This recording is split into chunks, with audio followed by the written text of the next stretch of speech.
ఏంద్రా బండి అట్ట పెట్టుకోండివా మెకానిక్ దగ్గర రిపేర్ చేయించు కదా. మామా ఇప్పుడు దానికి ఒక్కదానికోసం మెకానిక్ దగ్గర పోయానుకో మెకానిక్ ఫీజు 500 వేస్తాడు మావా. అదే ఇంకోటి ఏదైనా పోయినాకో రెండు కలిపి చేసి రెండింటికి 500 ఫీజు చేస్తాడు మావా.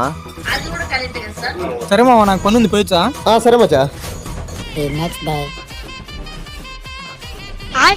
మామా తెలివిందా నీకు అసలు? ఇంత అంటే ఎవడన్నా కుంటారు ఆడతారా? నోరు మూసుకొని ఇంట్లో పోయి పడుకోపరా.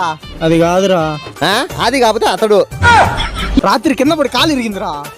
ఎక్కడ పడినవురా? రాత్రి కల్లో మావా. మామూ ఎన్ని కళ్ళు కింద పడితే కాళ్ళు కూడా ఇరుగుతానియా.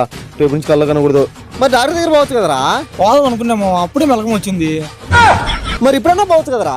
నేను ఇప్పుడు దీనికి ఒక్కదానికి డాక్టర్ దగ్గర పోయినా అనుకో డాక్టర్ విజయ్ 500 వేస్తాడు. అదే రేపు ఇంకోటి ఏదైనా ఎరిగినా పోయినా అనుకో రెండింటికి కలిపి 500 వేస్తాడు. నిన్న నువ్వే చెప్తావు కదా మావా. ఏంటి మమ్మీ ఎవడు?